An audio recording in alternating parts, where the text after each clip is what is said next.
안녕하세요. 저는 50대 여자입니다. 어느새 제 나이가 벌써 반백살이네요. 저는 이 나이 정도 되면 아이들 다 키우고 남편이랑 편안하게 안정적인 가정을 꾸리고 살 줄 알았어요. 그런데 현실은 그렇지가 않네요. 저는 20대에 식당을 하기 시작해 지금까지 20년 넘게 가게를 하고 있어요. 지난 20년 동안 먹고 사느라 바빠 아이들 크는 것도 못 볼 정도로 정신없이 살았어요. 그러다 보니 저는 집, 가게 하며 제 인생이랄 게 없이 돈만 벌며 살았네요. 그런데 최근에 제 인생에 대해 다시 돌아보게 된 계기가 있었습니다. 저는 20대에 식당을 하기 시작했는데요. 젊은 나이에 쉽지 않은 결정이었지만 저에게는 선택권이 없었습니다. 당시에 부모님께서 뉴스에 나올 정도로 컸던 사기 사건에 가해자로 연루돼서 집안이 풍비박산이 났거든요. 부모님은 잘 알지도 못하면서 사기꾼에게 속아 바지 사장을 했어요. 사건이 커지자 결국은 부모님이 다 책임을 떠안게 됐죠. 당시에 이미 부모님 두 분이 다 구치소에 수감된 상태라 모든 문제를 저 혼자 해결해야 했습니다.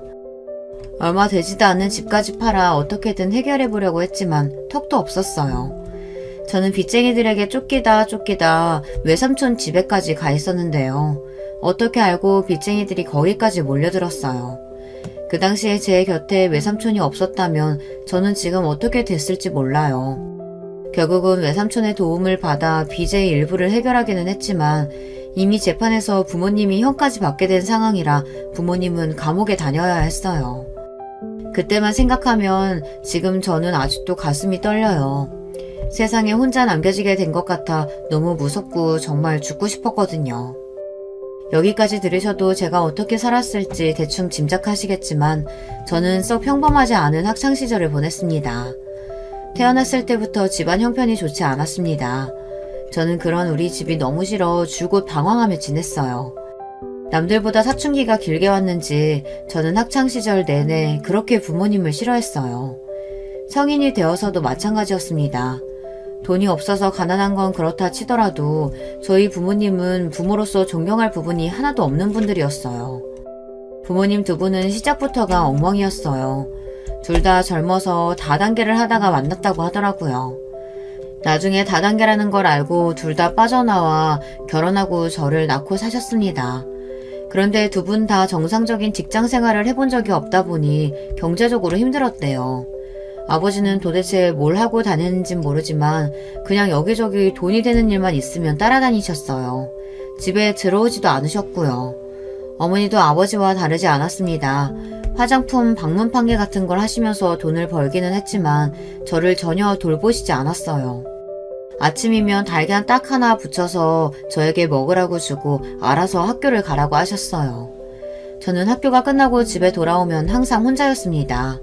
가끔 식당을 하느라 바쁜 외삼촌이 들려 밥도 해주고 용돈도 주시면 그렇게 좋았어요. 그래서 그런지 저에게는 부모님에 대한 기억보다 외삼촌과의 추억이 많아요. 외삼촌은 자주 보러 오진 못했어도 올 때마다 저를 애틋하게 생각하고 따뜻하게 대해주셨으니까요. 그리고 제 인생에 위기가 찾아올 때마다 외삼촌이 도와줬어요. 부모님이 감옥에 갔을 때도 제가 아무것도 하지 않고 집에 처박혀만 있는데 저를 세상 밖으로 꺼내주셨습니다. 많이 힘들겠지만 그렇다고 이렇게 넋을 놓고 있으면 어떡해. 사람이라는 게 다 먹고 살자면 사는 건데 일어나. 먹고 살려면 일을 해야지. 내가 이제 와서 무슨 일을 해요. 사기꾼 부모한테서 큰 애, 나 같은 애를 누가 써주겠어요. 어허, 이놈 봐라. 누가 써주긴 누가 써줘. 내가 써주지. 삼촌이 어엿한 식당 사장인데 우리 조카가 할 일이 없겠어? 내일부터 가게로 나와. 삼촌이 다 가르쳐줄 테니까. 그 코딱지만한 가게에 내가 할 일이 뭐가 있어요. 삼촌 혼자 먹고 살기도 힘들면서. 됐으니까 그냥 가세요. 당시에 저는 삐뚤어져도 한참 삐뚤어져 있었습니다. 외삼촌이 저를 얼마나 걱정하시는지 알면서도 말이 곱게 나오지를 않았어요. 부모 같지도 않은 부모 밑에서 자라다 보니 저는 항상 어른들의 말이 다 헛소리 같았거든요. 더군다나 그때까지는 저는 식당이고 뭐고 아무것도 생각이 없었어요. 삼촌 식당이라고 해봐야 작은 한식당이었는데 제가 거기 가서 할 일이 뭐가 있겠어요. 그래, 네 말이 맞아. 삼촌도 코딱지만한 가게 하면서 혼자 먹고 사는 게 너무 힘드니까 똑똑한 우리 조카가 삼촌 좀 도와줘라. 삼촌은 제가 필요하다는 말도 안 되는 핑계를 대며 다음날부터 매일 저를 끌고 식당에 나갔습니다. 그리고 설거지며 재료 손질이며 잠깐 쉴 틈도 없이 쉬지 않고 일을 시켰어요. 지금 와서 생각해보면 제가 집에 처박혀 아무것도 안 하고 폐인처럼 있으니 외삼촌은 정신없이 뭐라도 시키면 제가 나아질 줄 아셨던 것 같아요. 그때 이후로 제가 외삼촌의 가게를 물려받아 지금까지 한식당을 운영하고 있으니 어쩌면 그때 삼촌의 판단이 옳았는지도 모르겠어요. 제가 워낙 머리가 좋아서 뭐든 잘하는 사람이긴 해요. 그런데 생각보다 식당 운영도 잘했습니다.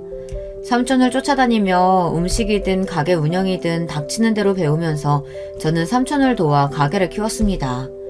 덕분에 제가 삼촌 가게에 들어온 지 채 3년도 되지 않아 원래 가게 규모의 10배가 넘는 정도의 큰 가게로 식당을 옮겼어요.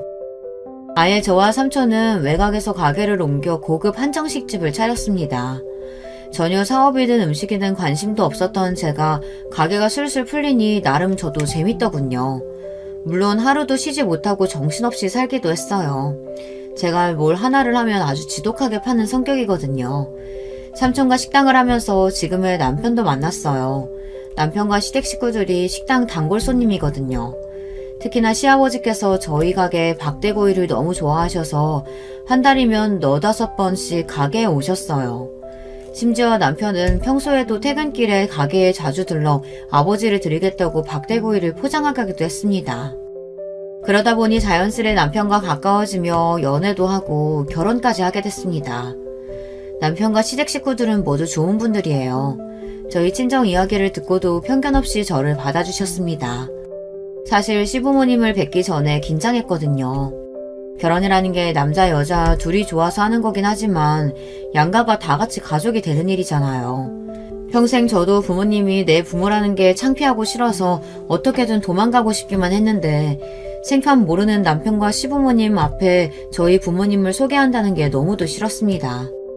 아니나 달라요. 부모님은 부끄러운 줄도 모르고 시부모님들을 뵙자마자 자기들 살아온 이야기를 해대면서 억울하게 감옥에 가게 된 이야기까지 했습니다.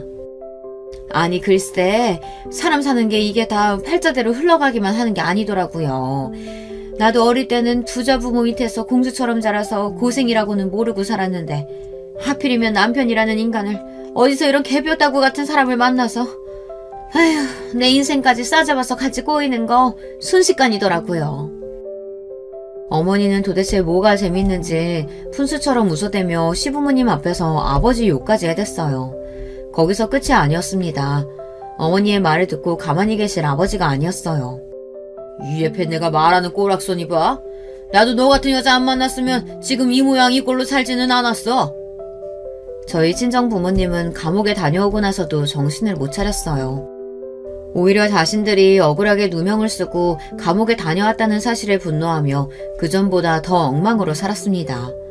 수준이 얼마나 낮은지 그 와중에 감옥에서 만난 사람들과 어울려 다니며 매일 크고 작은 사고를 치는 바람에 저와 외삼촌이 그 뒤치다꺼리를 다 해야 했습니다. 말이 뒤치다꺼리지 사고치고 다니는 수습을 해주는 것도 자꾸 반복되니 저나 삼촌이나 너무 힘들었어요. 그런데 이제는 제 결혼까지 파투내려고 하니 기가 막히더군요. 이 자리가 지금 어떤 자리인 줄 알고 그런 쓸데없는 소리를 하고 있어. 아이고 사돈 죄송합니다. 제 동생이랑 매제가 워낙 물색이 없는 사람들이라 이렇게 속에 있는 말을 감추지를 못해요. 제가 대신 사과드릴 테니 너그럽게 좀 이해해주세요. 외삼촌이 아니었다면 저는 결혼도 못했을 수 있어요. 시부모님이나 남편이나 오랫동안 가게 단골이다 보니 외삼촌의 훌륭한 인성은 진작부터 알고 계셨습니다. 결혼도 안 하고 조카인 저를 일찍이 걷어 키우다시피 하셨으니 그 사실을 다 알고 계시다 보니 저희 집안 사정도 다 알고 있었죠. 그날 상견례가 끝나고 돌아오는 길에 저희 부모님께 선전포고했어요. 지금까지 부모라고 해준 것도 없이 매일 민폐만 끼치고 산 것도 모자라서 이제는 내 결혼까지 망치려고 그래요? 오늘이야 어쩔 수 없이 시부모님이랑 인사하는 자리니까 같이 나온 거지만 앞으로는 결혼해도 괜히 부모 노릇 하려고 하지 마세요. 그냥 지금까지 한 것처럼 저한테 내내 무신경하게 하시면 돼요. 알았죠? 저는 상견례 내내 참고 있었던 말을 퍼부었습니다. 부모님은 얼굴을 붉히며 저처럼 싸가지 없는 딸녀는 아마 세상에 없을 거라고 궁시렁거렸습니다. 하지만 저는 그런 소리를 들어도 일절 신경 쓰지 않았어요. 애초에 어릴 때부터 욕이라는 욕은 다 듣고 커서 그런지 타격감도 없었어요. 솔직한 심정으로는 부모님과 평생 안 보고 살아도 상관없다 싶을 정도였죠. 이런 속마음을 혹시나 누구에게 들킬까 혼자만 마음으로 삭히고 살았습니다. 아무리 부모가 엉망이고 자식에게 해준 게 없어도 자식으로서 그런 말을 한다는 게 불효 중 불효잖아요. 그래도 제가 지금까지 부모에게 참고 산 게 있는데 이제 와 망치고 싶지 않았습니다. 그런데 항상 우리 집은 부모와 자식 간 관계를 망치는 건 자식이 아니라 부모였습니다. 한 번은 이런 적이 있었어요.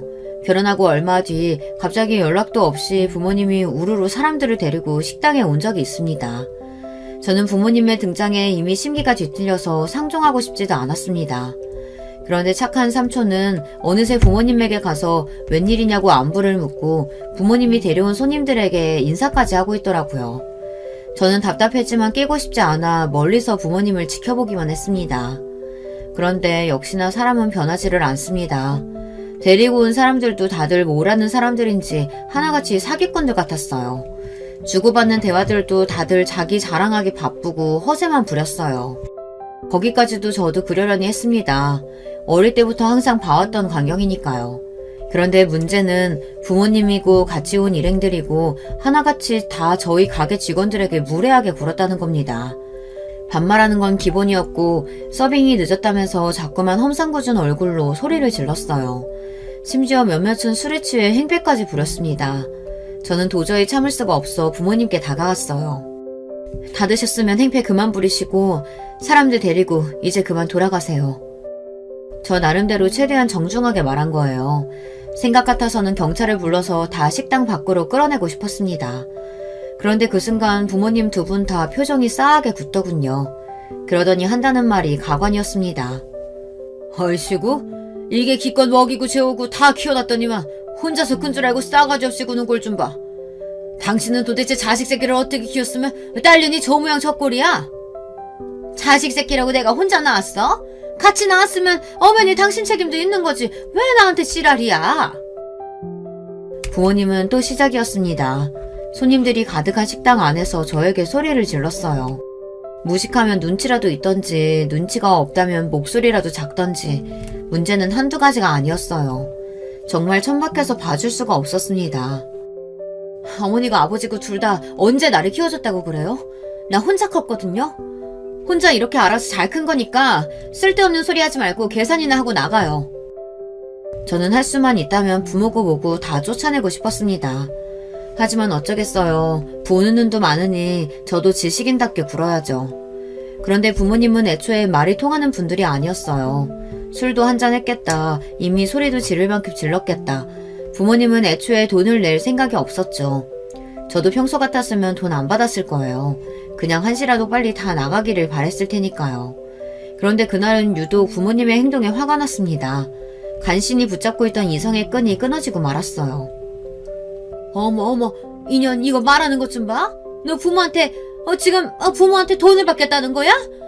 와, 세상에 피도 눈물도 없는 년. 순간 어머니의 말에 저도 모르게 이성을 잃었습니다. 도대체 자기들이 나한테 해준 게 뭐가 있다고 이제 와서 부모 노릇을 하려는 건지 이해가 되지 않았어요. 기가 막혀서 말문이 다 막히네. 당신들이 부모라고 낳아준 거 말고 나한테 해준 게 뭐가 있다고 이래. 이 가게 외삼촌이랑 나랑 둘이 개고생하면서 이뤄낸 거야.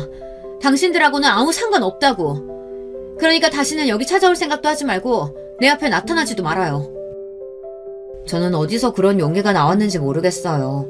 사실 지금까지 살면서 부모라는 사람들에게 화도 내고 싶고 욕도 퍼붓고 싶었는데 자식으로서 최소한의 양심으로 꾹꾹 누르며 살았습니다. 마음속으로는 부모라고 생각조차 하지 않았어요. 그런데 그날에서야 제 속에 있던 울분이 폭발하고 말았습니다. 저는 결국은 그날 부모님과 손절했어요. 외삼촌은 그래도 그게 천륜인데 제 마음처럼 마음대로 되는 게 아니라고 했지만 제 생각은 달랐습니다. 천륜이든 뭐든 그것도 일말의 추억이나 정이 있어야 가능한 말이지. 저는 부모님과 조금의 정도 추억도 없기에 앞으로 영영 보지도 않고 산다 해도 아쉬울 게 하나도 없었습니다. 오히려 그 뒤치다거리 안 해도 되니 좋았어요. 그렇게 저는 인생에서 부모님을 빼고 나니 전보다 훨씬 더 살만했습니다. 외삼촌은 그런 저를 항상 안타까워하고 안쓰럽게 생각했지만 저는 전혀 상관없었어요. 그리고 남편과 시댁에서 이런 저를 이해해주고 받아주셨다는 거에 감사하며 남편과 시댁 식구들을 가족으로 여기고 더 잘하고 살기로 했어요. 저에게 가족이라고는 남편과 시댁 그리고 외삼촌 뿐이었으니까요. 그런데 인생이라는 게 역시나 순탄하게만 흘러가는 게 아닌가 봐요. 이제 좀 평온해졌다 싶었던 제 인생에 새로운 걸림돌이 생겼습니다. 바로 동서예요. 제가 둘째를 낳고 얼마 되지 않아 시동생이 결혼을 했어요. 시동생은 영국에서 박사학위를 받아서 나오느라 내내 영국에 있었습니다. 그리고 한국에 들어오자마자 명문대 교수로 임명됐어요. 사실 제가 말은 안 했는데 시댁 식구들이 다들 학벌이 좋아요. 시부모님도 다들 명문대를 나와 이름만 나라면 아는 회사에 다니셨고 남편도 교육대를 나와 학교 선생님입니다. 제가 살아온 인생과는 달리 시댁 식구들은 다들 우여곡절 없이 평범하고 무난하게 살아온 사람들이라 그런지 매사에 긍정적이고 다른 사람을 깎아내리지 않아요. 저는 처음부터 시댁 식구들이 좋았어요. 저처럼 조건도 좋지 않고 부족한 사람을 무시하거나 홀대할 수도 있는데 시댁 식구들은 다들 잘 대해줬거든요. 오히려 저와 외삼촌을 대단하게 생각해주고 존중해줬습니다. 그런데 새로 들어온 동서는 그렇지 않았습니다. 동서는 시동생하고 소개팅에서 만나 결혼했어요. 동서는 직업이 의사예요. 원래 의대를 나온 건 아니었는데 대학에 들어가고 나서 너무 의사가 되고 싶어 다시 수능을 봐서 지방 의대에 들어갔습니다. 남들보다 조금 늦게 의사가 돼서 그런지 동서는 나이를 먹고도 자기 학벌과 직업에 자부심이 굉장해요.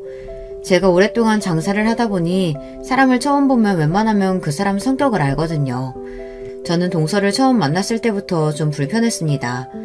사람을 볼 때마다 무례하다 싶을 정도로 꼬치꼬치 묻고 자꾸만 제 앞에서 자기 잘난 척을 했어요. 처음 만났을 때부터 그랬습니다. 동서와 시동생이 결혼하기 전에 동서와 저는 저희 가게에서 처음 만났어요. 시동생의 가게에 밥을 먹으러 왔는데 옆에 있는 여자를 여자친구라며 제게 소개하더라고요. 당시에 제가 조금 바빴어요. 다른 지역에 분점을 내기로 해서 직원들과 회의하느라 정신없이 바빴죠. 그래서 잠깐 인사만 하고 따로 이야기를 많이 나누지는 않았습니다. 그러다 식사를 마치고 돌아가는 길에 시동생이 차를 가지러 간 사이 잠깐 이야기를 나눴어요. 그런데 저는 아직도 그때 동서와 나눴던 대화가 잊혀지지를 않습니다. 의사라더니 생각보다 좀 특이하다고 느꼈거든요. 얻어먹으러 온 건 아닌데 계산을 안 받으셔서 괜히 죄송하네요. 제가 원래 어디 가서 밥 얻어먹고 다니는 사람이 아니거든요. 나중에 병원 동료들이랑 한번 와서 많이 팔아드릴게요. 시동생이랑 여자친구이니 저는 당연히 계산을 안 받았습니다. 그런데 동서는 아무래도 마음이 쓰였는지 저에게 따로 와서 인사를 하더라고요. 아니에요. 앞으로 가족이 될지도 모르는 사이인데 언제든 오면 제가 밥은 대접할 수 있죠. 에이, 얘기 들어보니까 요즘 자영업자들 다 힘들다고 난리던데 그렇게 장사해서 언제 돈 벌겠어요? 원래 장사는 있는 사람들 상대로 장사해야 안 망하는 거예요. 제가 주변에 아는 병원 교수님이나 의사 동료들한테 홍보 많이 할게요. 기분 탓인지 몰라도 동서는 저보다 나이도 훨씬 어린데도 뭔가 자꾸 저를 가르치려는 것처럼 말하는 것 같았어요. 그날은 저도 잠깐 만나 이야기를 나눈 정도이니 그냥 그러려니 하고 고맙다고 하고 넘어갔습니다. 사람을 잠깐 보고 어떻게 다 판단하나 싶어서요. 그런데 기분 탓이 아니었습니다. 동서는 저와 잘 맞지 않았어요. 사실 맞지 않는 정도가 아니라 불쾌할 때가 많았습니다. 한 번은 그런 적이 있었어요. 동서와 시동생이 결혼한 이후 시댁 식구들과 식사 자리에서 동서와 만난 적이 있었습니다. 사실 동서는 의사라 병원 일이 바쁘다 보니 시댁에 일이 있어도 잘 오지 않았어요. 항상 시동생을 통해서 동봉투만 보내는 것 같더니만 그래도 그날은 시어머니 생신이라고 신경이 쓰이긴 했는지 오긴 왔더라고요. 그런데 그날 동서는 유난히 좀 이상했습니다.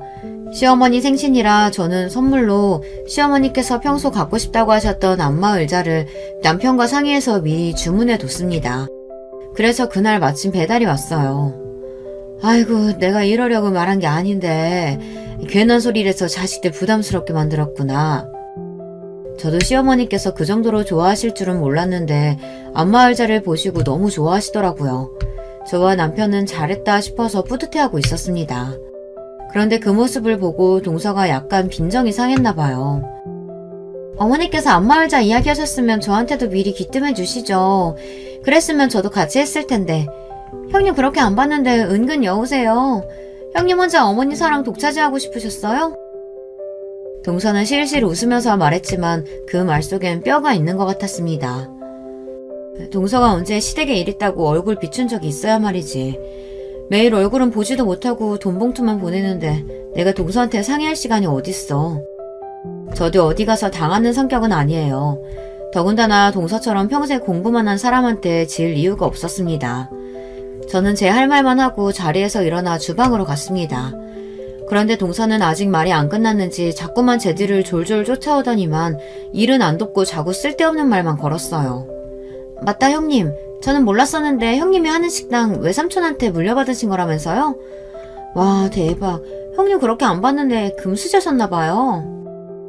동서가 며칠 전에 제가 식당에 없을 때 병원 동료들이랑 회식하러 식당에 왔었다더니만 도대체 무슨 소리를 들었는지 갑자기 이것저것 묻더라고요. 그거야 그렇다 치고 아무리 궁금해도 동서가 저더러 금수저니 어쩌니 하는데 그 소리는 좀 듣기 거북했습니다. 물려받은 건 아니고 외삼촌이 식당을 원래 하고 계셨었는데 내가 일 좀 배우러 들어갔다가 지금은 아예 외삼촌이랑 같이 운영하고 있어. 저는 애써 웃으며 대답했습니다. 동서가 원래 눈치가 좀 없고 궁금한 게 있으면 잘 넘어가지 못하는 사람이라는 건 결혼하고 몇 년 동안 겪으면서 대충 알고 있었거든요. 동서는 그날도 뭐가 그렇게 궁금한 게 많은지 쉬지 않고 꼬치꼬치 캐물었어요. 형님도 외삼촌 결혼도 안 하시고 솔로시라면서요? 그럼 당연히 다 형님 거 되는 거죠 뭐. 거기다가 외삼촌이 할 때 작은 식당이었는데 형님이 들어가고 나서 식당이 그렇게 유명해진 거라면서요. 동서는 도대체 무슨 소리를 하고 싶은 건지 자꾸 식당에 대해서 물었어요. 저는 대충 타이밍이 좋았다고 원래 외삼촌 음식 솜씨가 옛날부터 입소문이 나 있었다고 둘러댔습니다. 그러자 동서가 대뜸 제게 하는 말이 경영학과를 나왔답니다. 제가 장사에 일가경이 있는 게 그런 것 같다고요. 아니, 난 사정이 있어서 대학은 못 나왔어. 20대 때 좀 방황하던 시기가 있었는데 그때 삼촌이 같이 해보자고 해서 장사 시작한 거야. 제 말에 순간 동서는 못 들을 말을 듣기라도 한 것처럼 눈을 동그랗게 뜨고 입을 벌렸습니다. 그러더니 순간 입술을 삐죽거리더라고요. 어머, 그럼 형님이 요즘 그 귀하다는 고졸이세요? 와 대박. 저 사회 나와서 고졸은 처음 봐요. 요즘은 개나 소나 다 가는 게 대학인데 왜 못 갔어요? 순간 저도 모르게 미간이 구겨졌습니다. 그제야 동서와 이야기를 하다 보면 왜 자꾸 불편한 기분이 드는지 알겠더군요. 동서는 상대방 기분 같은 건 전혀 신경 쓰지 않고 자기 하고 싶은 말만 하는 성격이었어요. 동서는 눈치도 없이 도대체 뭐가 재미있는지 자기 혼자 껄껄 웃었습니다. 저더러 귀하디 귀한 고졸이라면서 신기하다네요. 형님은 좋겠어요. 남들은 20대 내내 취직하느라 공부하느라 정신없이 바쁘게 사는데 형님은 고졸 주제에 운 좋아서 사장 소리까지 들으면서 매일 마음대로 해도 되고 저도 이럴 줄 알았으면 공부하지 말고 부모님께 그냥 가게나 하나 차려달라고 할 걸 그랬어요. 명색이 의사라는 사람이 어쩜 저렇게 꼬여도 단단히 꼬였나 싶었어요. 동서는 아무래도 제가 마음에 들지 않는지 말을 빙빙 돌리며 깐족거렸죠. 저는 이러다가 동서랑 괜히 감정 싸움이라도 하게 될 것 같아 대충 말을 돌렸습니다. 동서가 공부만 해서 뭘 모르나 본데 장사라는 게 쉬운 일이 아니야. 그냥 직장 생활하며 월급 받는 게 제일 좋은 거야. 제 말에 동서는 아직 할 말이 많이 남았는지 입술을 삐죽였지만 제가 얼른 자리를 피하고 나왔습니다. 동서가 들어오기 전까지 저는 시댁 식구들과 조금도 문제가 없었는데 동서가 들어오고 나서 자꾸만 티격태격 문제가 생기니 저도 만날 때마다 신경이 예민해지고 곤두서더라고요. 그런데 동서는 항상 그런 식이었어요. 별일 아닌 일도 별일을 만드는 이상한 재주가 있었습니다. 한 번은 저희 큰애 생일이라 시동생이 택배로 선물을 보내줬더라고요. 저는 고마워서 가게 문을 닫고 퇴근하는 길에 잠깐 시동생네 집에 들렀습니다. 가게에 좋은 갈비가 들어왔다길래 양념갈비를 재워서 가지고 갔어요. 시동생이 제가 만든 갈비를 좋아하거든요. 저는 가는 길에 갈비만 주고 가려고 시동생에게 전화를 했습니다. 그런데 시동생이 일이 많아 아직 학교라고 집에 두고 가라더라고요. 동서가 집에 있다고요. 저는 동서만 있는 집에 가기 좀 껄끄러웠지만 그래도 후다닥 갈비만 주고 가야겠다 싶어 동서내에 들어갔습니다. 그런데 동서가 자다가 깼는지 얼굴이 푸석한 게 별로 안 좋더라고요. 저는 그런 동서가 걱정되어 동서에게 일이 많냐고 한마디 했습니다.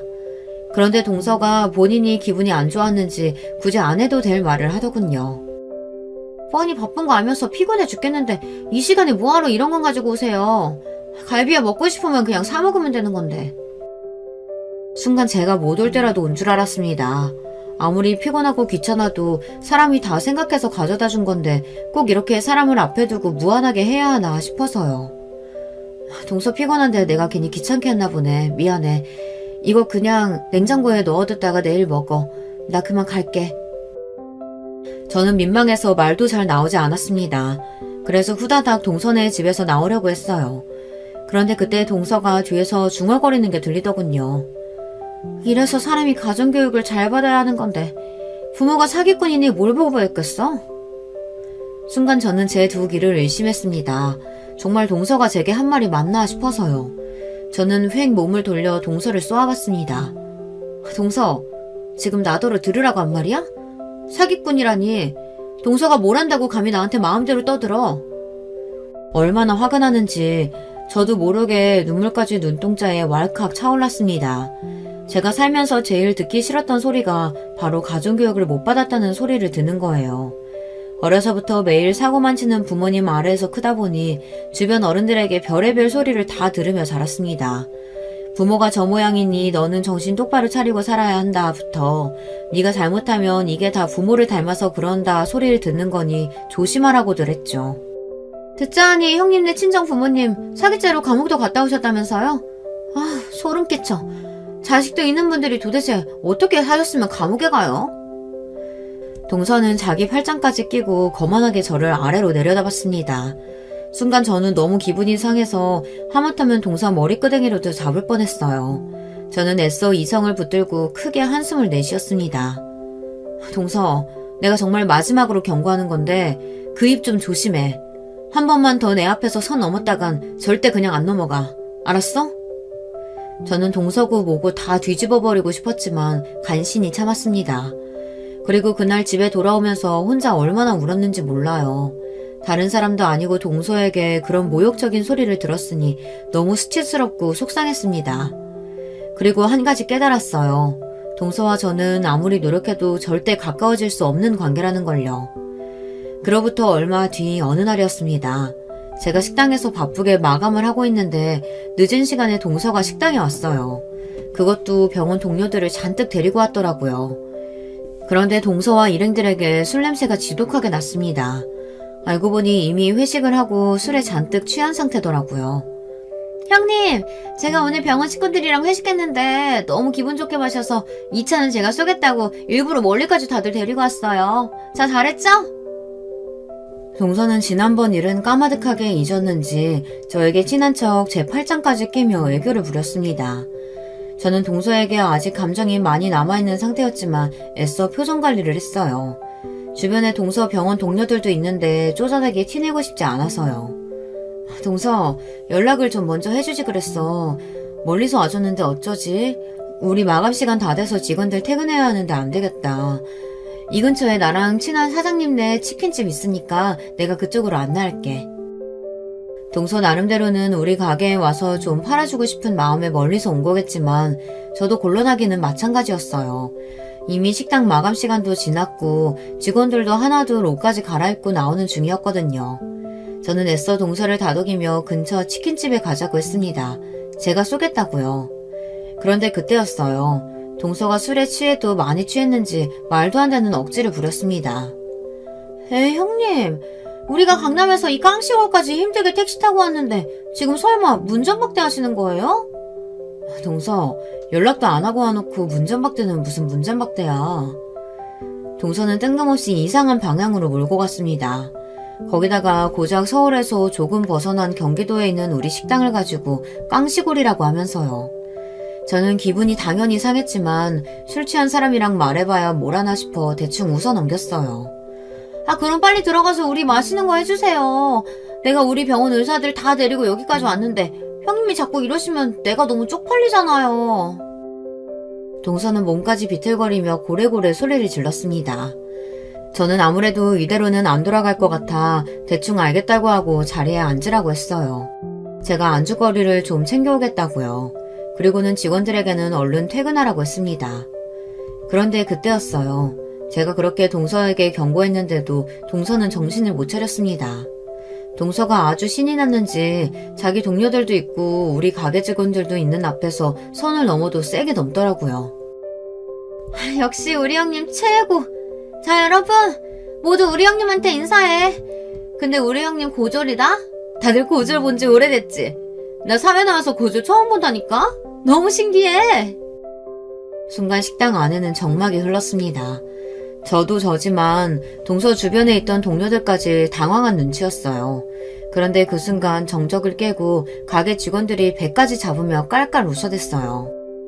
어머, 우리 사장님 동서분이라더니만 아무것도 모르시네요? 우리 사장님 사시도 합격한 사람인데요?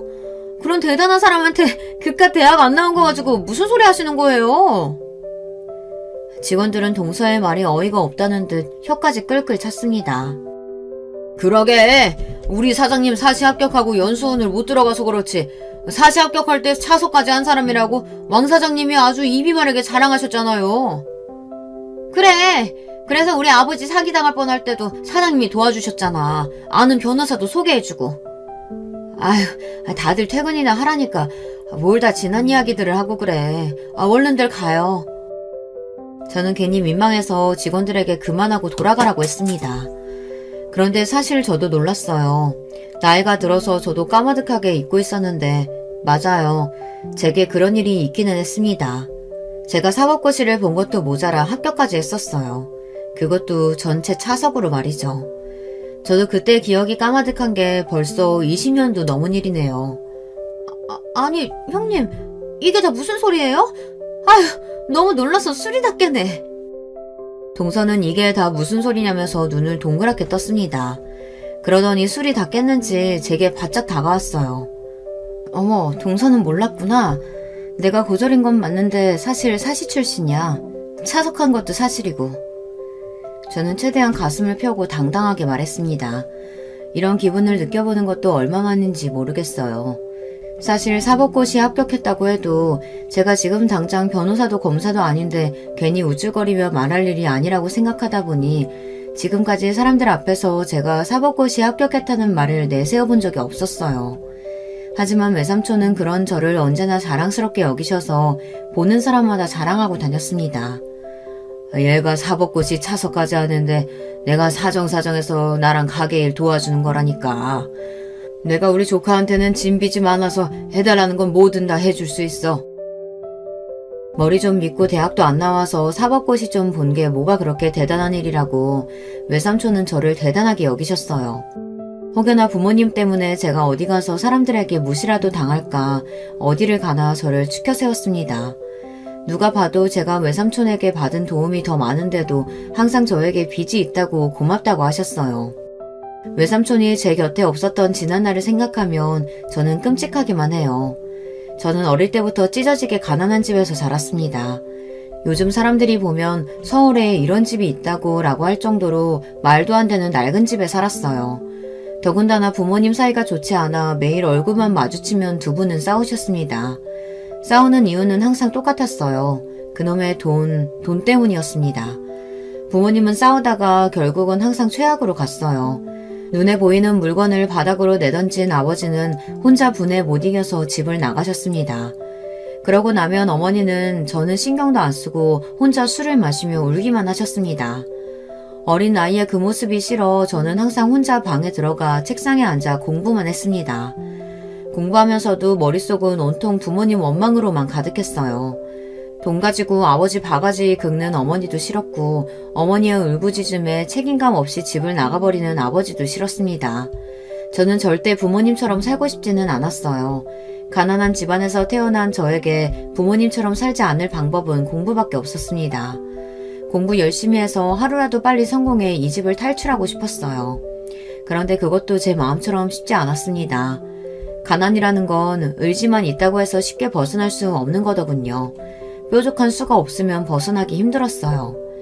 제가 아무리 성적이 좋아도 부모님께서 알아주지 않으니 저에게 기회는 많지 않았습니다. 저보다 공부 못하던 애들이 고액 과외도 하고 학원도 다니다 보면 금방 저를 쫓아왔어요.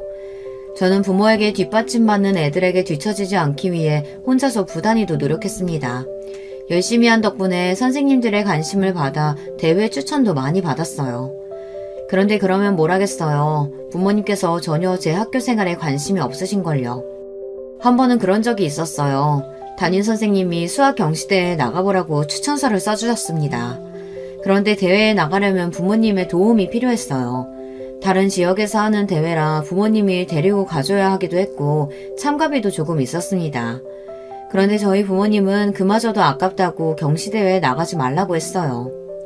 평일에 학교까지 빠지고 경시대회는 무슨 경시대회 나간다 그래. 그리고 거기까지 가려면 차비에 밥값에 움직이면 다 돈인데 우리 집에 그럴 돈이 어딨어. 그냥 넌 못 나간다고 하고 다른 애들이나 나가라고 해. 세상에 이런 부모가 또 있을까요?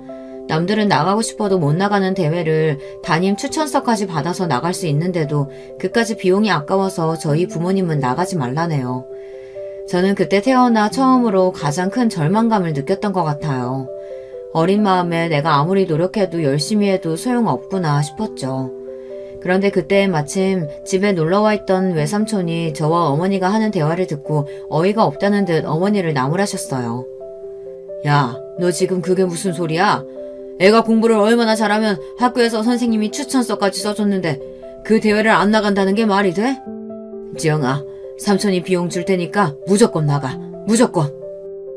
그때 외삼촌이 아니었다면 저는 아마 모든 걸 다 포기했을지도 몰라요. 그래도 외삼촌이 제 편을 들어주신 덕분에 저는 기운을 차렸습니다. 그리고 외삼촌은 정말로 수학 경시대회에 나가라고 그때 돈 50만 원을 선뜻 어머니에게 주셨어요. 이 돈 우리 지영이 대회 나가는 데 쓰라고 주는 거니까 절대 다른 데 쓰지 말고 무조건 지영이 데리고 대회 나가. 알았지? 아유, 결혼도 안 한 오빠 했으니까 이런 게 좋네. 조카 용돈도 주고. 외삼촌은 고등학교를 졸업하고 일찍이 식당에서 일하며 기술을 배웠어요. 그러고는 평생 독신으로 사셨습니다. 삼촌은 본인은 공부를 못했지만 공부를 잘하는 사람들을 보면 언제나 부러웠대요. 그래서 제가 포기하지 말고 잘 됐으면 하는 마음으로 많이 도와주셨습니다. 우리 집에서 이런 머리가 나오기 힘든데 삼촌이 우리 하나뿐인 조카 팍팍 밀어줘야지. 앞으로 공부하다가 필요한 거 있으면 언제든 삼촌한테 말해.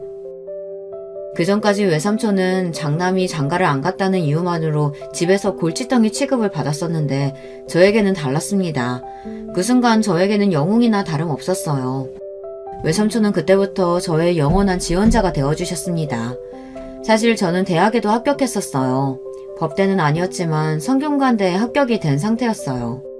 부모님은 먹고 죽을래도 돈이 없다면서 대학을 포기하라고 했어요. 아니면 장학금 주는 대학으로 가라고 했습니다. 그때의 절망감은 말로 다 못합니다. 매일 밤 이불을 뒤집어 쓰고 혼자 울었어요.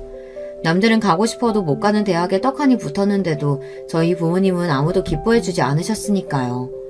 그때 저는 처음으로 외삼촌에게 도와달라고 전화했어요. 어디에도 부탁할 곳이 없었으니까요. 삼촌, 제가 면목이 없는 건 아는데요. 이번 한 번만 좀 도와주실 수 있어요?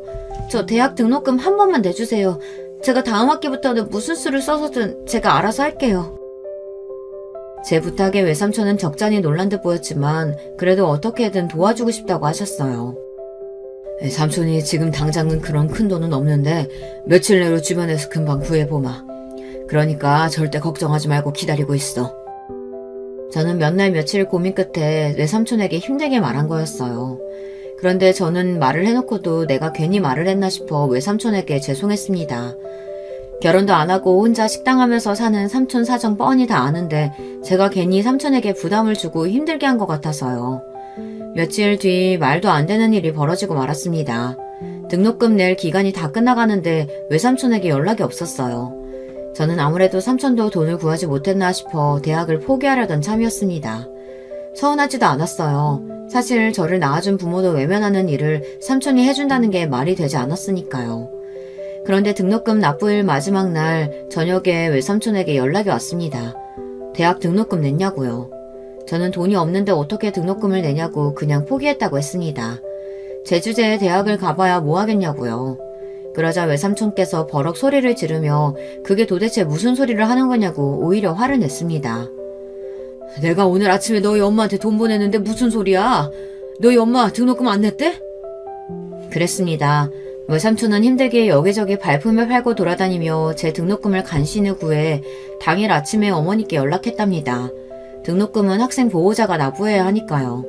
그래서 삼촌은 돈을 구하자마자 곧바로 어머니 계좌로 붙였답니다. 저는 삼촌 말을 듣는 순간 불안했어요. 그리고 삼촌에게 저희 어머니에게 들은 말이 아무것도 없다고 전했습니다. 그러자 삼촌은 그날 밤 식당 문도 급하게 닫고 우리 집으로 왔어요. 그리고 그날 밤 어머니와 외삼촌은 대판 싸우셨습니다. 알고 보니 어머니가 중간에서 사고를 쳤더라고요. 삼촌이 보낸 돈을 홀라당 어머니가 마음대로 본인 빚을 갚는 데 써버렸습니다. 너 미쳤어? 아무리 돈이 없고 궁해도 그렇지 어떻게 어미라는 년이 딸내미 대학 등록금을 네 맘대로 빚 갚는 데다 쓰면 어떡해? 내가 분명히 오늘까지 대학 등록금부터 내라고 했잖아. 지금 내가 거리에야 나앉게 생겼는데 전혀 대학 등록금이 문제야? 그리고 우리 집 사정에 제가 대학 들어가봐야 뭐가 달라져. 하루라도 빨리 정신 차리고 나가서 먹고 살 방법을 생각해야지. 그 순간 외삼촌은 제가 너무 불쌍해서 눈물이 다 펑펑 쏟아졌답니다. 본인은 결혼도 안 하고 자식도 없지만 자기 뱃속으로 낳아놓고도 세상에 어떻게 저런 부모가 다 있나 싶었대요. 삼촌은 제가 너무 불쌍하고 안쓰럽다는 말만 밤새도록 하다가 무슨 생각이 드셨는지 갑자기 저에게 짐을 싸라고 했습니다. 그때 저는 집을 나와서 외삼촌과 살기 시작했어요. 외삼촌이 본인이 돈만 있으면 어떻게든 대학에 보내고 싶다고 했지만 저는 괜찮다고 했습니다. 부모님에게서 벗어나 살게 해준 것만으로도 감사하다고요. 그래서 그 이후 제가 사법고시를 준비했던 거예요. 외삼촌이 제 머리가 아깝다고 사법고시 시험이라도 해보라고 했거든요. 그때부터 저는 2년 정도를 외삼촌 밑에서 지내며 꼼짝없이 공부만 했습니다. 삼촌이 대단한 게 제 고시 뒷바라지를 혼자 다 해줬어요. 덕분에 시험도 단번에 붙었습니다. 제가 사법고시에 합격한 날 저녁 삼촌과 저는 둘이 끌어안고 얼마나 오랫동안 울었는지 몰라요. 그런데 제 발목을 잡은 게 바로 저희 부모님이에요. 부모님이 둘 다 같이 사기죄로 기소가 되고 감옥에 들어가는 바람에 제 사법고시 합격이 번복되었어요. 그래서 제가 그때 어느 때보다 힘든 시기를 보냈던 거예요. 물론 그때도 외삼촌 덕분에 가장 힘든 시기였던 시기를 잘 넘겼지만요. 저에게 있어 삼촌은 그냥 삼촌이 아니고 제 인생의 은인이었습니다. 저를 사법고시까지 보게 해준 것도 저에게 식당을 물려주신 것도 다 삼촌이니까요. 외삼촌이 없었다면 아마 지금의 저는 없었을 거예요. 아참, 동서는 어떻게 됐냐고요? 제가 세상에서 제일 사랑하는 우리 삼촌 이야기를 하다 그만 중요한 걸 깜빡 잊었네요. 제가 성균관대에 합격했었다는 것도 사법고시에 차석으로 합격했었다는 사실도 동서가 모두 알게 된 날 이후 동서는 저를 대하는 태도가 180도 달라졌어요. 매일 그렇게 제 앞에서 개념 없이 무시하고 잘난 척 고고한 척을 하더니만 이제는 제 앞에서 말도 조심하고 저를 좀 어려워하는 것 같아요. 역시 뭘 해도 되는 사람은 다 되는 건가 봐요. 형님은 공부도 잘해. 그 어렵다는 사실도 척척 붙어. 거기다가 사업까지 잘하시고. 형님은 도대체 부족한 게 뭐예요? 정말 너무 부러워요. 심지어 만날 때마다 너무 아부를 떨어서 제가 민망할 정도입니다. 거기다가 그 이후에 병원 동료들을 가게에 데리고 와서 저를 다시 소개했어요.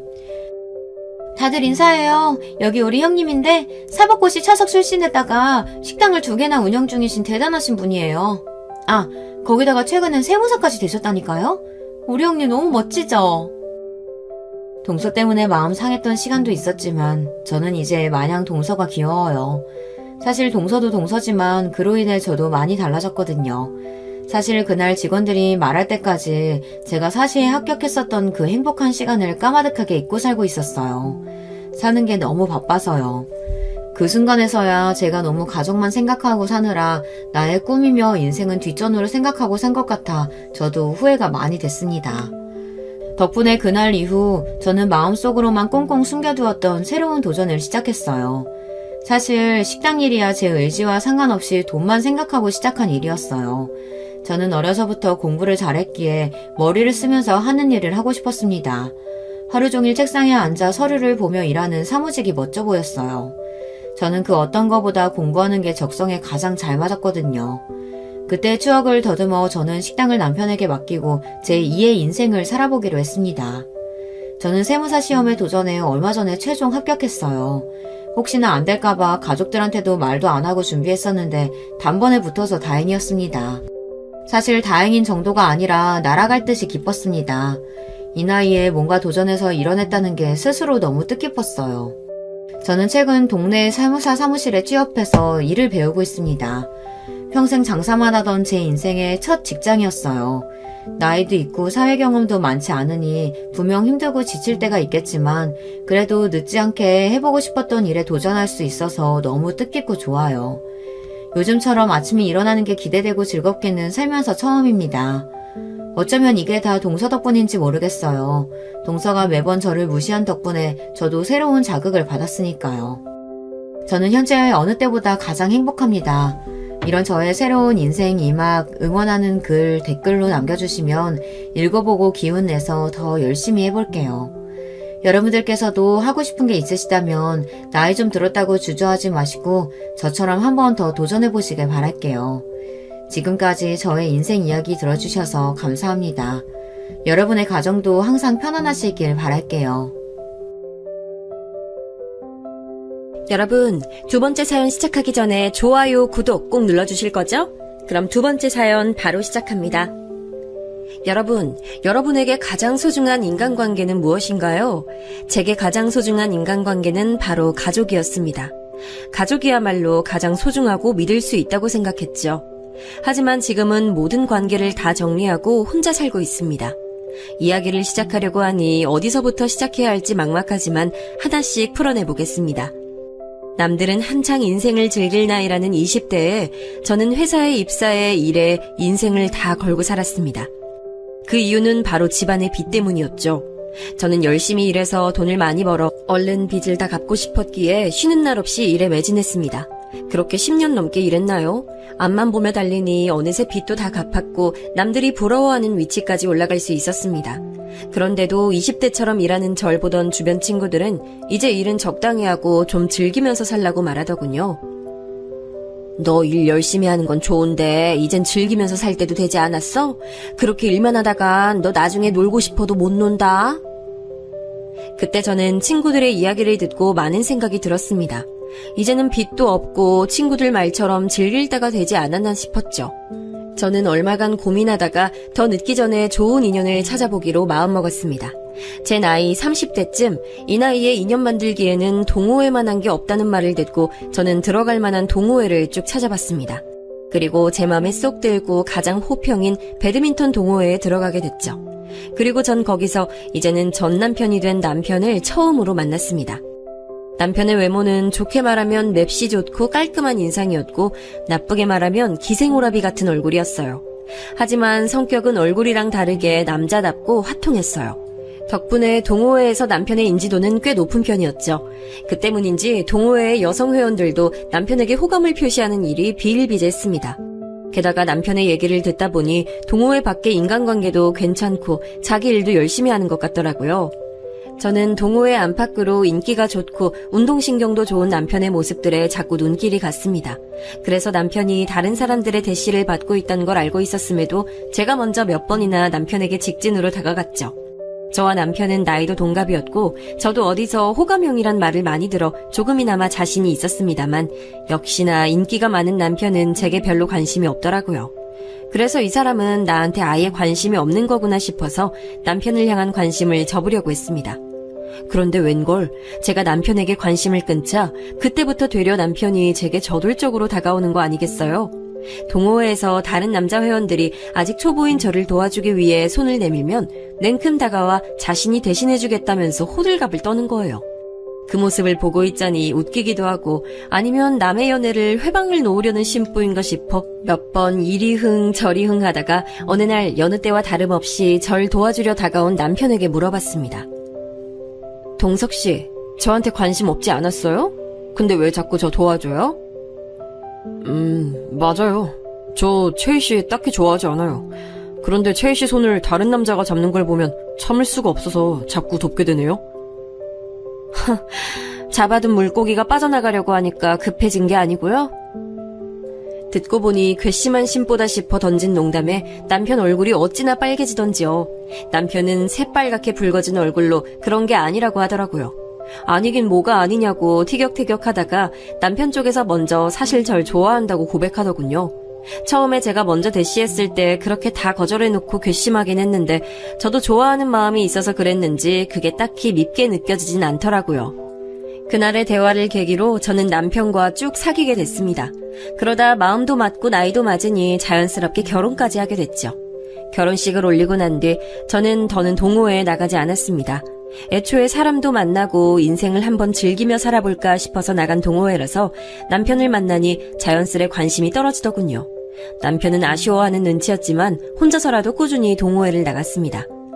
그것과 별개로 저는 남편과 결혼하고 바로 아이를 가질 계획이었습니다. 그런데 생각보다 아이가 잘 안 찾아오더군요. 그래서 남편과 같이 병원에 가서 검사도 받았습니다. 그런데 검사 결과가 좋지 않았어요. 제가 젊은 시절에 일하면서 몸을 많이 혹사해서 호르몬 불균형이 심하다고 하더군요. 의사 선생님께서는 제가 난임 수준까진 아니지만 임신을 위해선 몸 관리가 필요하다고 하셨죠. 결국 저는 몸조리를 위한 약을 처방받고 회사도 그만두기로 했습니다. 남편도 제게 자기 가게 수익으로 우리 둘 다 걱정 없이 먹고 살 수 있으니 이참에 푹 쉬면서 건강관리에 힘쓰라고 했죠. 몸관리를 시작하면서 저는 집에 혼자 있는 시간이 많아졌는데 그때 좀 쓸쓸하고 외로웠습니다. 매일 일에 매진하며 시간을 보낸 터라 일을 안 하니 혼자 있는 시간이 어색하기도 했어요. 그렇다고 친구들을 만날 수도 없었습니다. 제 나이대 친구들은 다 가정이 있고 아이도 키우고 있어서 시도 때도 없이 만나자고 조르기 어려웠습니다. 부모님께서 가까이 살고 계셨다면 혼자라도 자주 찾아갔을 텐데 저랑 남편이랑 사는 곳이 친정이랑 극과 극이라 너무 멀어서 자주 가기도 어려웠죠. 그때 사무치는 외로움에서 저를 끌어내준 게 동서들이었어요. 남편에게는 2명의 남동생이 있었는데 둘 다 남편보다 먼저 결혼을 했습니다. 그래서 제가 결혼할 때 저에겐 이미 2명의 동서가 있었죠. 처음엔 동서들이 어색했습니다. 왜냐면 저랑 성격이 많이 달랐기 때문이에요. 저는 남에게 먼저 말 걸고 치대는 성격이 아닌데 둘째 동서는 굉장히 활발하고 웃음도 예쁘고 타인에게 먼저 스스럼 없이 다가가는 성격이었습니다. 셋째 동서는 둘째 동서에 비해서는 차분했지만 그래도 밝은 성격에 이야기하는 걸 좋아하는 성격이었고요. 시부모님께선 싹싹한 둘째 동서를 좋아했고 굉장히 믿고 계신 것 같았습니다. 결혼 후 시어머니께서는 집안일은 둘째에게 들으라고 말씀하시기도 했습니다. 둘째가 집안도 잘 챙기고 어른들에게도 참 잘한다고 하시면서요. 남편도 둘째 동서가 부모님께 참 잘한다고 하면서 칭찬을 해서 조금 기분이 이상했지만 그만큼 좋은 사람이구나 생각했습니다. 그래서 몸 관리를 하면서 외로움을 느낄 때마다 동서들과 많은 시간을 같이 보냈습니다. 그 시간을 통해 동서들과 더 가까워졌고 집안 이야기도 많이 들을 수 있었죠. 하지만 열심히 몸 관리하고 노력해도 임신은 잘 안 됐습니다. 그러던 어느 날 동호회에 나갔던 남편이 사고로 다리가 부러지는 일이 생겼어요. 그래서 몸 관리를 하던 저는 병원 가는 것도 멈추고 남편 대신 가게를 관리해야 했습니다. 남편의 가게는 성수기와 비수기의 차이가 커서 일이 많을 때는 아주 많은 편이었어요. 하필이면 남편이 사고가 난 시기는 성수기였고요. 그래서 제가 남편의 병수발을 들기가 어려웠어요. 어떻게 하나 고민하던 그때 둘째 동서가 자신이 먼저 도와주겠다고 나서는 겁니다. 저는 걱정이 됐죠. 병수발이라는 게 원래 힘들잖아요. 그래서 몇 번이고 둘째 동서에게 괜찮냐고 물어봤습니다. 동서, 괜찮겠어? 병수발이라는 거 힘든 일인데. 그리고 집에서 기다리고 계실 서방님에게도 미안한 일이잖아. 형님, 괜찮아요. 이럴 때 서로 돕고 사는 거죠. 남편한텐 제가 잘 말해둘게요. 자기 형 일인데 그이가 이해해주지 못할 리 없잖아요.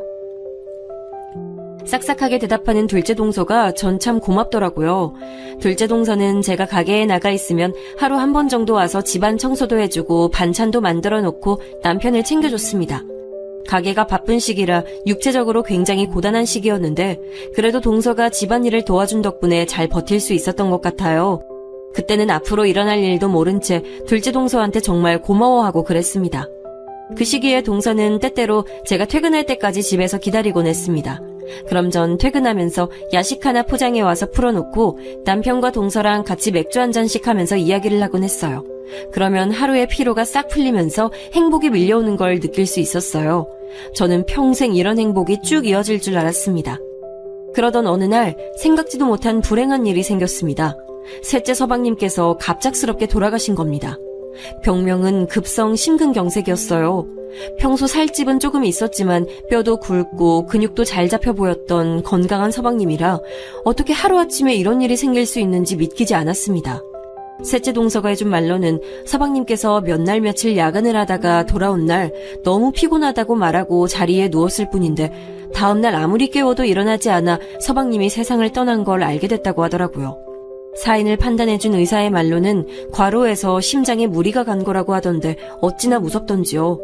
셋째 동서는 얼마나 큰 충격을 받았던 건지 장례식을 치르는 내내 펑펑 오열하다가 혼절하기까지 했습니다. 셋째 동서의 아이들은 제 엄마가 그러는 모습을 보며 따라 울다가 잠들기도 했죠. 그렇게 우리 가족은 둘째 서방님을 상주로 세워 어찌어찌 무사히 장례식을 끝마쳤습니다. 그런데 장례식을 마치고 나니 보이지 않았던 현실적인 문제가 보이기 시작하더라고요. 셋째 동서에는 아이가 셋이었는데 첫째가 아직 초등학교에 다니고 있고 막내는 이제 막 걸음마를 뗀 나이였습니다. 앞으로 아이 셋을 키우기 위해선 여러 가지 도움이 많이 필요할 텐데 셋째 동서의 친정 부모님은 이미 해외에 사는 셋째 동서의 언니네가 모시고 가버린 지 오래라 도움받을 수 있는 것이 전혀 없는 상태였습니다. 게다가 연락도 끊긴 지 오래라더군요. 생각해보니 서방님의 장례식장에서도 셋째 동서네 친가 사람들이 오는 것을 본 적이 없었습니다.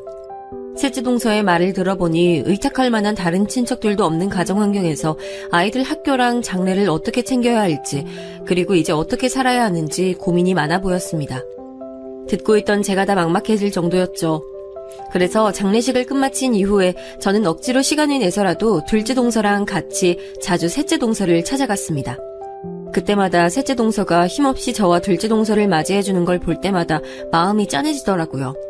어느 날 기운을 내라고 말을 하니 셋째 동서가 장례식 이후부터 꾹 닫고 있던 입을 열고 속풀이를 하더군요. 네, 힘내야죠. 그래야 하는데 형님, 저 너무 힘들어서 주택 대출 이자도 내야 하고 아이들한테 들어가는 돈도 만만치 않은데 너무 막막해요. 지금 저축해둔 거랑 적금해둔 거 전부 깨서 다 쓰고 있는데 언제까지 버틸 수 있을지도 모르겠고 게다가 경력이 단절돼서 취직도 잘 안 돼요. 저 이제 어떡하죠, 형님? 저는 동서의 말을 듣고 남일 같지 않아서 너무 가슴이 아팠습니다. 꼭 제 어린 시절을 보는 기분이 들었거든요. 물론 저는 동서와 같은 일을 겪지는 않았지만 셋째 동서의 아이들이 앞으로 겪을 일들이 힘들었던 제 어린 시절과 닮았다고 생각했습니다. 제가 어린 시절에 아버지께서는 사업을 하고 계셨는데요. 갑자기 아버지께서 하시던 사업이 망하는 바람에 집에 억 단위의 빚이 생겼습니다. 아버지는 빚을 갚기 위해 막노동도 마다하지 않고 일을 하셨고 어머니도 생계를 위해 남의 집 가정부살이 일도 하셨습니다. 그렇게 빚을 갚아나가는데도 집안 형편이 나아지지 않아 반지하로 이사가고 온 가족이 계속 빚과 가난에 허덕이면서 살았었죠. 지금 셋째 동서가 겪고 있는 일이 꼭 제 어릴 때 같았고 셋째 동서가 헤쳐나갈 길이 얼마나 힘들지 눈에 훤했습니다. 그래서 셋째 동서의 막막한 마음이 너무나 잘 와닿았습니다. 저는 셋째 동서의 생활고를 모르는 사람처럼 그냥 지나치듯 바라볼 수 없었어요. 아이들도 아직 한창 자랄 시기고 게다가 제가 외로울 때 옆에 있어줬던 셋째 동서를 외면한다면 사람이 할 짓이 아니라고 생각이 들었습니다. 그래서 저는 조금이나마 보탬이 됐으면 하는 마음으로 이전부터 남편 모르게 모아뒀던 제 비상금 1,000만 원을 셋째 동서에게 툭 하고 보내줬습니다. 돈을 보내고 나니 얼마 지나지 않아 셋째 동서로부터 전화가 오더라고요.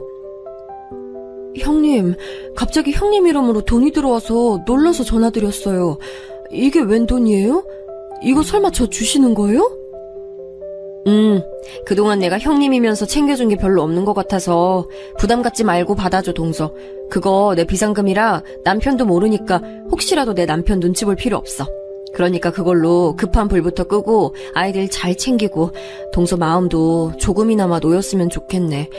앞으로 정신 단단히 붙잡고 살아가야 돼. 전화기 너머로 셋째 동서는 울먹이면서 제게 연신 고마워했습니다. 대출이자 막을 돈도 없어서 돈이 급한 상황이었는데 이렇게 절박한 순간에 제가 돈을 내어주니 하늘에서 내려온 동아줄 같다고 정말 감사하다는 겁니다. 저는 감사의 말을 드리려고 한 일은 아니었지만 사람 마음이란 게 칭찬을 들으니 내심 참 뿌듯하더라고요. 그래서 저는 셋째 동서에게 아이들을 맡길 곳이 필요하다거나 앞으로 필요한 것이 있으면 최대한 도와줄 테니 언제든 말하라고 했습니다. 그러자 셋째 동서는 또 감사하다 말하며 울더군요. 그렇게 동서는 어떻게든 정신을 다잡고 생활전선에 뛰어들었습니다. 그렇게 노력한 끝에 셋째 동서는 작은 회사의 사무직 보조로 취업에 성공했습니다. 저는 동서의 좋은 소식에 함께 기뻐했죠. 그러는 동안 부러졌던 제 남편의 다리도 다 나아 좋은 소식이 2배가 됐습니다. 남편은 서방님이 돌아가신 뒤 정말 많이 슬퍼했었는데 그래도 집에서 가만히 쉴 수는 없다며 다시 가게 일을 맡겠다고 하더군요. 모두에게 슬픔이 남아있었지만 천천히 조금씩 모든 게 제자리를 찾아가는 것 같았습니다. 몸이 가뿐해진 남편은 다시 가게를 맡아서 이어가고 저도 다시 몸조리를 시작하기로 했죠. 그러던 어느 날 셋째 동서가 제게 할 말이 있다면서 만나자고 했습니다. 알겠어. 그럼 오늘 우리 집으로 올래? 둘째 동서도 불러서 같이 맛있는 거 먹으면서 이야기하자. 오늘 내가 쏠게. 아니에요, 형님. 오늘은 저희 둘만 따로 만나면 안 될까요? 제가 긴히 드릴 말씀이 있는데 딱 형님께만 드리고 싶은 말씀이어서요. 평소에 셋째 동서가 그렇게 말한 적이 없어서 의아했지만 셋째 동서의 말투가 워낙에 진지해서 저는 뭔가 중요한 말을 하려나 보다 싶었습니다. 그래서 저는 셋째 동서가 하자는 대로 집 근처에 있는 카페에서 단둘이 만나기로 했습니다. 그렇게 기다리고 있으니 얼마 안 있어 셋째 동서가 카페로 찾아왔습니다. 카페에서 만난 동서는 어딘가 안절부절 못하더라고요. 그 모습이 걱정스러워서 무슨 일 있냐고 물어보니 동서는 자꾸만 몇 번이고 말끝을 흐렸습니다. 제가 성미가 급해 바로 퇴근을 하니까 결심한 듯 동서가 조심스럽게 입을 열었습니다. 그런데 셋째 동서가 하는 말들은 하나같이 믿을 수 없을 정도로 충격적인 말들이었습니다. 글쎄, 제 남편이 바람을 피우고 있다지 뭐예요. 형님, 저 농담하는 거 아니에요. 제가 이때까지 비밀로 하고 말씀을 못 드리고 있었는데 이렇게까지 도움받은 처지로 인간적으로 도저히 입 다물 수 없어서요. 둘째 형님, 아주버님이랑 바람을 피우는 사이예요. 그것도 꽤 오래됐어요. 동서, 그게 대체 무슨 말이야? 나 이런 장난 싫어하는 거 알잖아. 장난하는 거면 그만해. 셋째 동서의 말을 처음 들은 저는 셋째 동서가 둘째 동서와 제 사이를 이간질하려는 줄 알았습니다. 사실 셋째 동서가 둘째 동서와 제 사이를 이간질할 이유도 없었습니다만 너무 믿기 어려운 말인데다가 제가 아는 남편과 둘째 동서는 전혀 그런 사이로 보이지 않았기 때문이었어요. 그리고 그동안 남편에게서 받아온 믿음과 남편이 보여온 행동에서 다른 어떠한 이상 징후도 본 적이 없어서 더더욱 그런 마음이 들었죠. 제가 주저하는 낌새를 보이자 동서는 다시금 이렇게 말했습니다. 아니에요. 제가 이런 장난을 치려고 형님께 단둘이 보자고 했겠어요? 사실 저도 끝까지 말 안 하려고 했는데 형님이 이렇게 도와주시는데 제가 어떻게 입 닫고 있겠어요. 정말이에요, 형님. 사실 셋째 동서는 매사에 진지하고 장난이 없는 사람이라 장난으로 이런 말을 하는 건 아닐 거란 생각이 머리에 있었습니다. 그 말을 들으니 찻잔을 잡은 손이 저도 모르게 떨리더군요. 저는 차맛이 뭔지도 모른 채 한 모금 목을 축였다가 다시 동서에게 물어봤습니다. 그럼 내 남편이 둘째 동서랑 바람 핀다는 게 정말이야? 동서는 그걸 어떻게 알았는데? 뭐라도 본 거야? 그렇게 확신해서 말하는 거라면 증거라도 있어야 되는 거 아니야? 안 그래? 그게 제가 가지고 있는 증거는 없어요. 하지만 형님, 제가 두 눈 똑똑히 보고 들은 게 있어서 말씀드리는 거예요. 믿어주세요. 그러면서 셋째 동서가 본인이 겪었던 일을 이야기해줬습니다.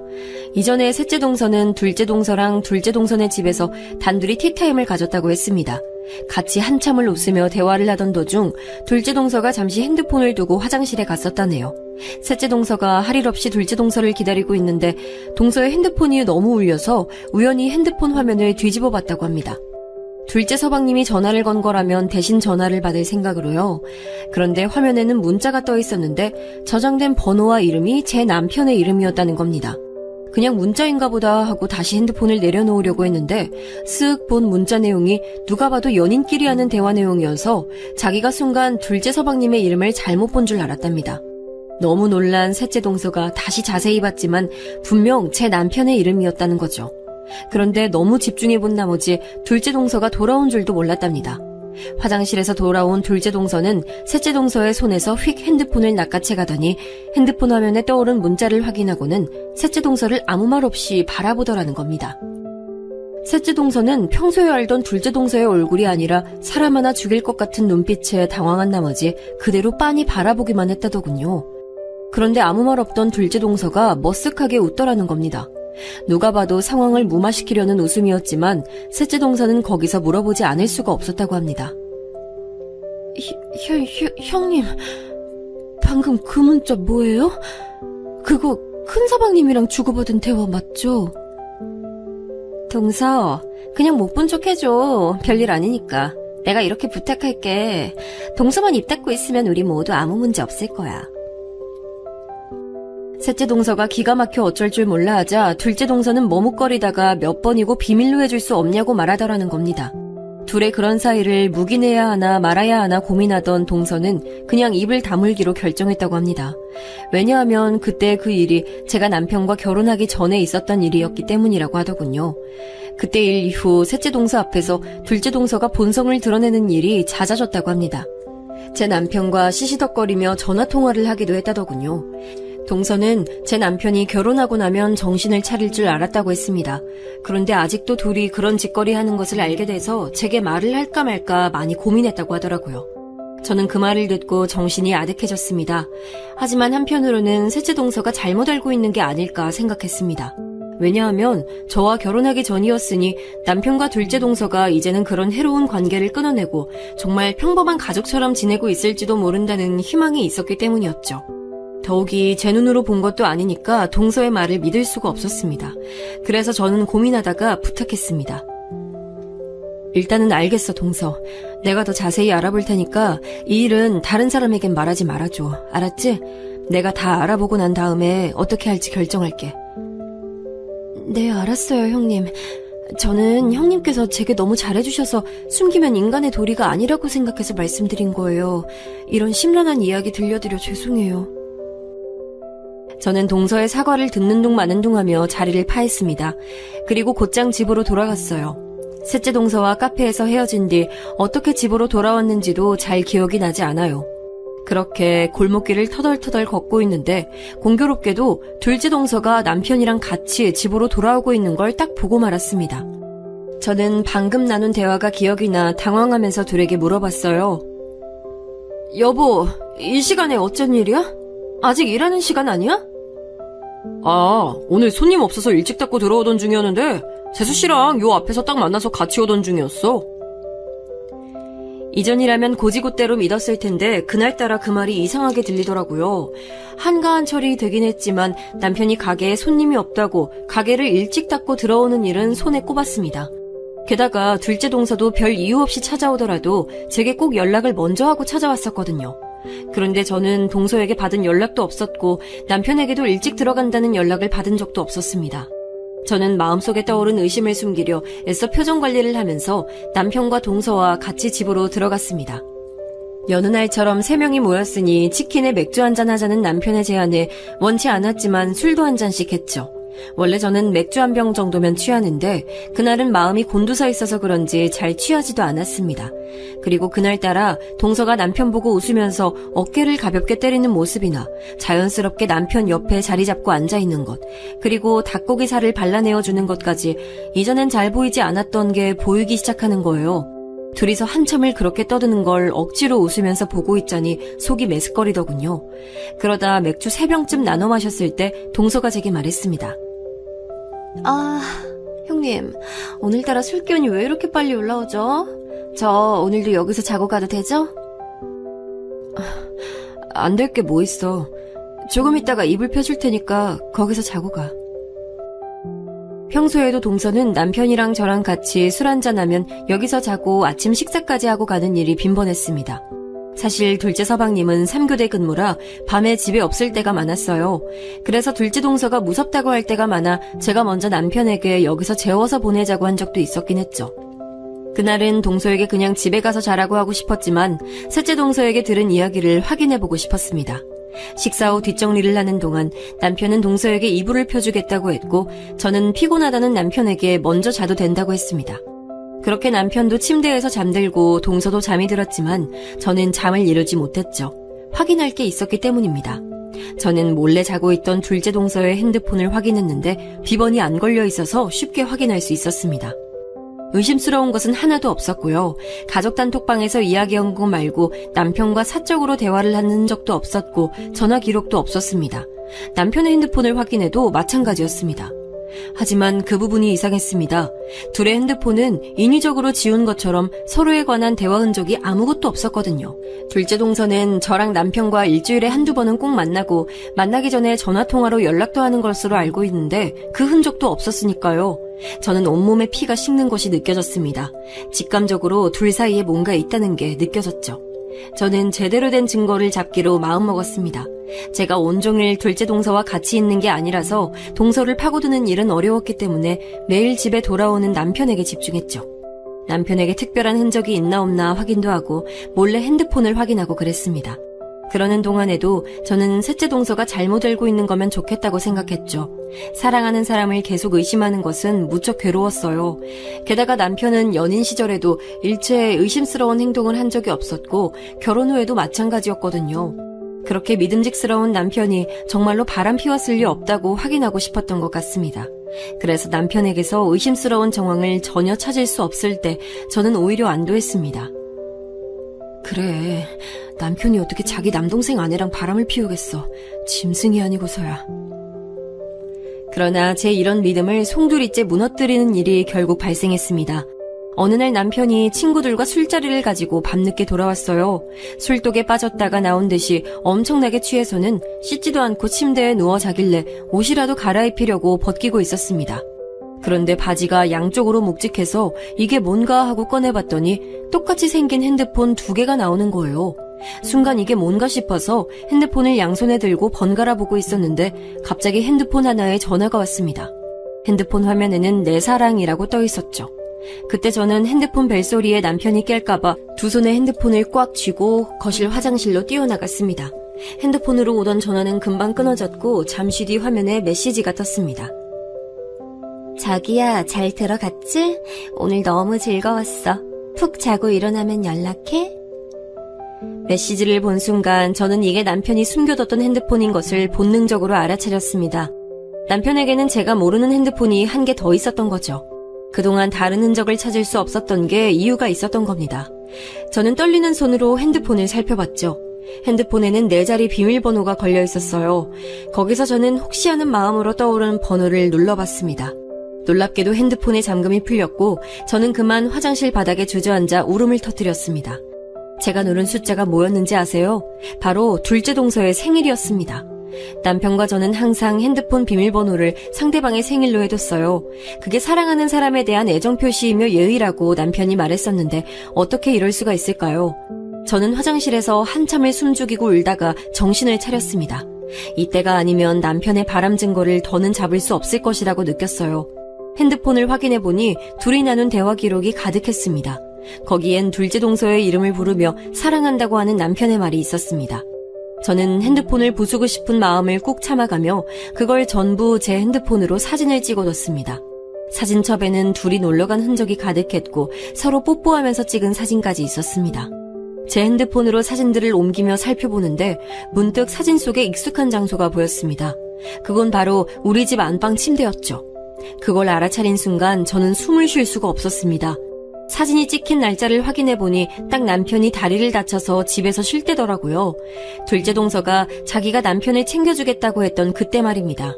저는 해일처럼 밀려오는 배신감에 미칠 지경이었죠.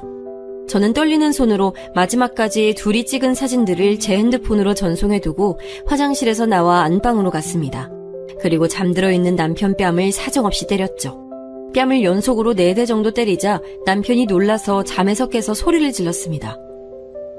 아이, 대체 뭐 하는 거야? 왜 자는 사람 뺨을 때려?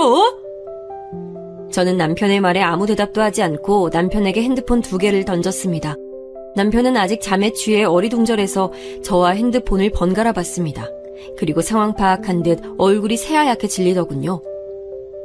그동안 둘째 동서랑 재밌었니? 아무것도 모르는 나 바보 만들면서 둘이 재밌었어? 저는 남편이 무슨 말이라도 해주길 바랬습니다. 하다못해 미안하다는 말 한마디라도 말이에요. 하지만 남편은 아무 말도 하지 않더군요. 저는 그런 남편의 얼굴을 빤히 바라보다가 방에서 나와 지갑과 핸드폰만 챙겨서 집에서 나왔습니다. 제가 나갈 때까지 남편은 나와보지도 않았습니다. 저는 그 길로 택시를 타고 친정으로 향했습니다. 친정으로 가는 동안 남편에게 계속 전화가 왔지만 받지 않았죠. 택시를 타고 가는데 내내 눈물이 흐르더군요. 제가 너무 우니 택시기사님께서 무슨 일 있냐고 울지 말라고 달래주실 정도였습니다. 그렇게 한참을 달려 친정에 도착해 집에 들어가니 부모님께서 깜짝 놀라서 달려나오셨어요. 제가 연락도 없이 온 적이 거의 없었으니까요. 부모님 얼굴을 뵌 순간 저는 품에 안겨 오열했습니다. 무슨 일이냐고 묻는 부모님 말씀에 우느라 대답조차 할 수 없었어요.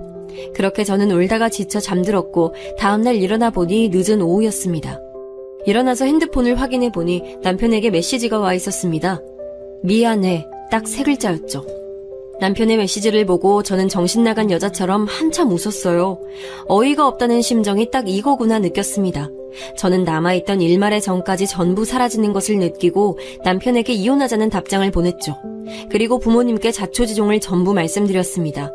부모님은 제 얘기를 다 듣고 엄청나게 화를 내셨습니다. 아빠가 당장 남편을 찾아가서 다 뒤집어버리겠다는 걸 간신히 말리고 제가 할 테니 믿고 기다려달라고 했습니다. 그 후 저는 시어머니께 전화를 드려 뵙고 말씀드릴 게 있다고 했습니다.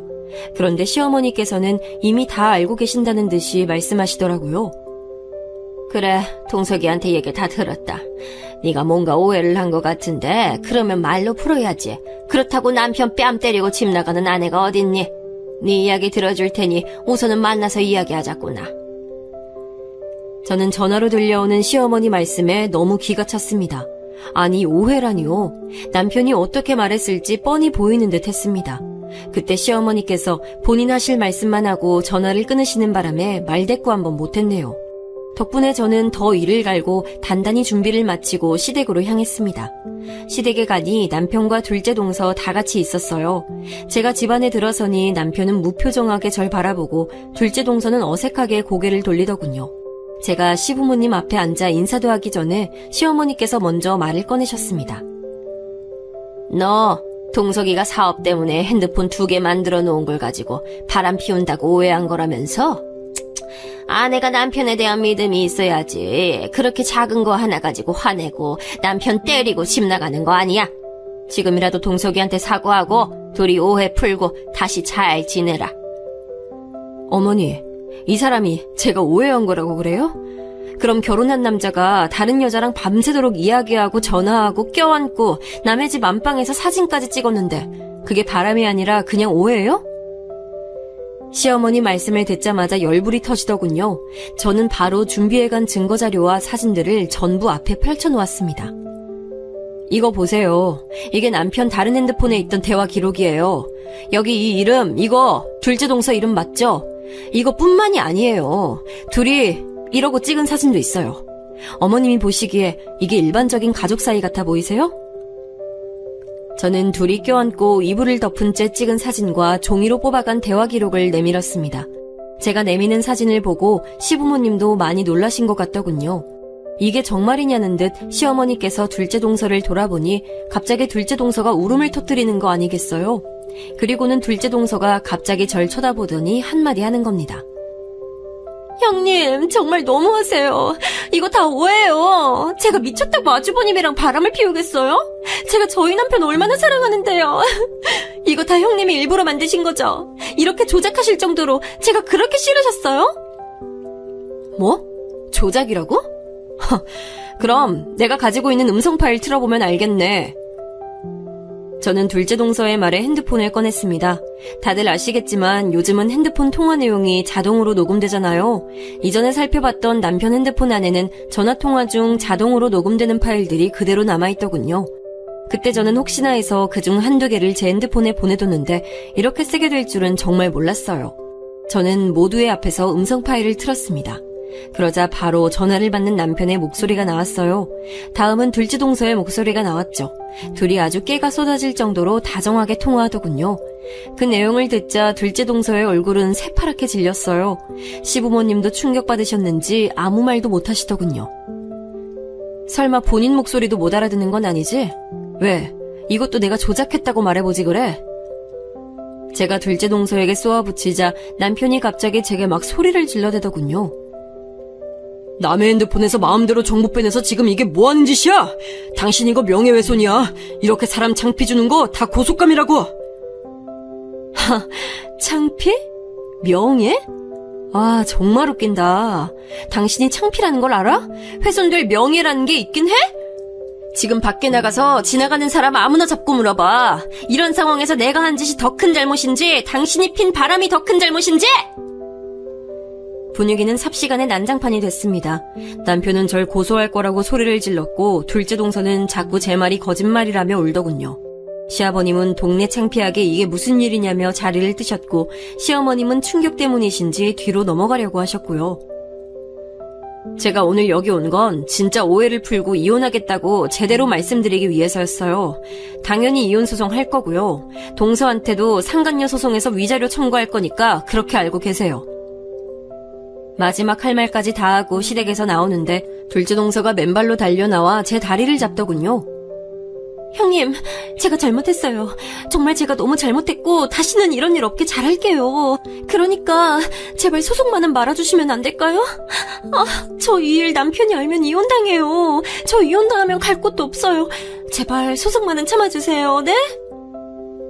동서, 그럼 그런 일을 만들지 말았어야지. 이제까지 즐길 거 다 즐겨놓고 들키니까 잘못했다고 하면 누가 그걸 받아줘? 정말 이기적이네. 게다가 지금 이 상황에서도 나한테 죄송한다는 말 한마디 없고 본인 이혼당할까봐 그거 걱정만 하잖아. 나 소송 반드시 할 거야. 그래서 끝까지 갈 거니까 그렇게 알아. 저는 계속 저를 잡는 둘째 동서를 뿌리치고 시댁에서 나와버렸습니다.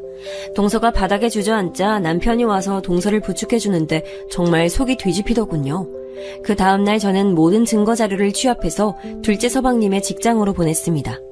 서방님은 아무 잘못도 없겠지만 둘째 동서를 생각하니 열불이 나서 얼굴을 마주하고 싶지 않더라고요.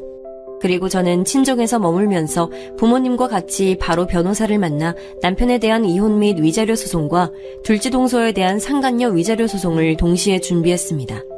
법원에서 받아주지 않겠지만 어디 한번 마음 좀 졸여보라고 위자료 액수도 아주 높게 적어서 냈어요. 며칠 뒤 소장을 받았는지 남편에게 연락이 왔습니다. 우리 어머니랑 아버지 네가 보낸 이혼 소장 받아보시고 잠도 못 자고 너무 힘들어하신다. 너 이런 사람 아니었잖아. 우리 그냥 협의 이혼으로 가면 안 될까? 남편 말을 들으니 머리가 돌아버릴 것 같았어요. 그럼 우리 부모님은요? 본인 부모님만 부모님인가요? 저희 부모님도 제가 울면서 친정에 왔던 날부터 이혼 준비하느라 변호사 만나러 다닐 때까지 잠도 잘 못 주무시고 제 걱정하느라 얼마나 고생하셨는데요. 네 부모님 잠 못 자고 힘들어하시는 게 내 탓이니? 인간으로 태어나서 인간 말종짓한 네 탓이지. 네 부모님이 걱정되면 나한테 전화하지 말고 그 시간에 잘 보살펴드려. 남편에게 한마디 하고 전화를 끊으니 바로 시어머니에게서 전화가 오더군요. 꼭 이렇게까지 해야겠니? 내가 잘 타이를 테니 다시 한 번만 생각해봐. 남자가 살다 보면 바람 한두 번쯤은 필 수도 있다. 그래도 다들 참고 살아. 그러니 너도 다시 한번 생각해봐라. 그래도 그동안 너한테 참 잘하지 않았니? 우리 동석이만한 남자가 또 없어. 아니요, 어머니. 세상 모든 남자가 바람 피우진 않아요. 그랬다면 시아버님도 피셨게요. 그리고 길 가다가 아무 남자나 잡아도 전부 남편보다 나을걸요? 저는요, 이제 남편의 어떤 것도 믿을 수가 없어요. 제 결정엔 변함 없을 테니까 다신 이런 전화하지 마세요. 저는 아직도 시어머님 말씀이 머릿속에 남아있어요. 어떻게 그렇게 말씀하시는지 모르겠더라고요. 제가 시어머니 딸이었어도 그렇게 말씀하셨을까요? 둘째 동서도 마찬가지였어요. 서방님께서 제가 보낸 증거 자료를 보고 이혼하겠다고 했다며 절 찾아와서는 뭐라고 했는지 아세요? 형님, 저 남편이 이혼하재요. 이게 다 형님 때문이에요. 형님이 윗사람의 마음으로 너그럽게 넘어가 주셨다면 제가 이혼당하지 않았을 거고 다 표현했을 거 아니에요. 지금이라도 저희 남편한테 가서 이거 다 거짓말이라고 한마디만 해주시면 안 돼요? 이게 말이 되나요? 저는 둘째 동서의 말에 절대 안 된다고 하고 당장 나가라고 했지만 둘째 동서는 제가 둘째 서방님에게 말해줄 때까지 안 나갈 거라면서 버티더군요. 그래서 112에 전화해서 끌어냈습니다. 안 나간다고 얼마나 고래고래 소리를 지르던지 그날 귀가 떨어지는 줄 알았어요. 이후론 연락도 안 오고 찾아오지도 않아서 그렇게 일단락 됐다고 생각했죠. 그런데 생각지 못했던 다른 복병이 있었던 거예요. 바로 둘째 동서 부모님이었어요. 연락 오신 두 분은 제게 꼭 한번 만났으면 한다고 간곡하게 말씀하셨습니다. 처음에 저는 두 분을 만날 일이 없다고 거절했지만 몇 번이나 연락해서 만나서 할 얘기가 있다고 하시길래 도대체 무슨 말을 하실지 궁금해서 만나뵈러 나갔습니다. 약속 장소로 가니 둘째 동서와 어르신 두 분이 계시더군요. 이야기 많이 들었어요. 내가 자식을 잘못 키워 미안합니다. 내가 대신 사과할 테니 우리 애 한 번만 용서해주면 좋겠습니다. 지금 그쪽에서 보낸 소장이랑 얘 남편도 이혼 소송한다고 난리라. 합의해주면 안 될까요? 저는 그 이야기를 듣자마자 둘째 동서를 쳐다봤습니다. 동서는 아직도 제가 잘못했다고 생각하는지 저를 째려보더군요. 죄송하지만 그렇게는 안 될 것 같습니다. 입장 바꿔서 두 분의 딸이 제 입장이라면 이러실 수 있으세요? 저도 동서 때문에 가정을 잃고 지금 정신적인 피해까지 입었어요. 그런데 제가 어떻게 용서를 할 수 있겠어요? 그러지 말고 이 돈 받고 생각 바꿔주면 안 되겠어요? 아니, 세상에 안 되는 게 어딨어요. 한 번만 다시 생각해줘요. 어르신은 갑자기 가방 안에서 두툼한 종이봉투를 꺼내서 제 손에 쥐어주셨습니다. 저는 제 손에 봉투가 닿자마자 너무 역겨워서 그대로 봉투를 바닥에 던져버렸죠. 지금 제가 받은 피해를 돈으로 어떻게든 하실 수 있을 거라고 생각하신 모양인데 잘못 생각하셨어요. 저 절대 합의해줄 생각 없습니다. 오히려 동네방네 소문나서 평생 얼굴도 못 들고 다녔으면 좋겠거든요. 아니, 이게 무슨 경우 없는 짓이에요. 사람이 정의를 보였으면 받는 신용이라도 해야지. 그리고 솔직히 바람난 게 내 딸 잘못만도 아니지. 막말로 남편한테 얼마나 못했으면 바람이 났겠어요.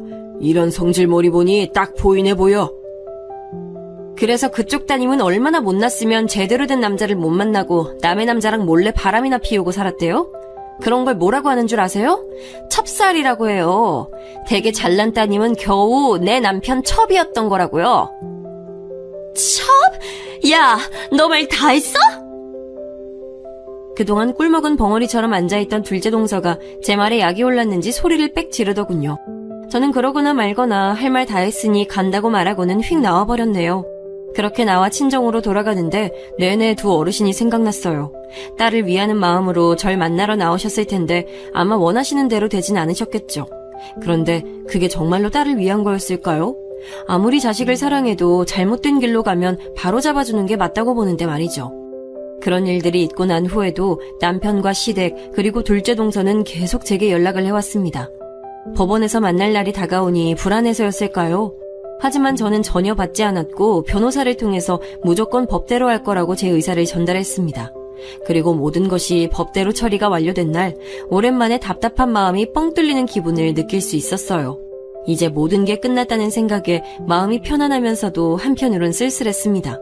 왜 하필 제게 이런 일이 일어났을까 자책도 하고 울기도 많이 울었죠. 하지만 한편으로는 더 늦기 전에 알아서 다행이라는 생각이 들었어요. 셋째 동서가 말해주지 않았다면 저는 아직도 모른 채로 남편과 같이 살고 있었겠죠. 하지만 이 일 때문에 저는 사람을 못 믿게 됐어요. 그렇게 믿음직스러운 남편도 결국 바람을 피우고 있었고 정말 좋은 사람이라 생각했던 둘째 동서는 남편과 같이 저를 속이고 있었고요. 셋째 동서는 둘의 비밀을 말해줘서 고맙긴 했지만 사실 제게 계속 숨기고 있었던 거잖아요. 그렇게 생각하면 머리가 아프고 믿음이라는 게 허무하게 느껴집니다. 그래도 상황이 마무리된 이후에는 별다른 일 없이 잘 지내고 있답니다. 이혼 소송 때 몇 번이나 주저앉고 싶을 정도로 힘들었지만 꾹 참고 버티니 봄날이 오더군요. 제 얘기 들어주신 모든 분의 가정에도 평화가 오길 기원하며 항상 행복하시길 바랍니다.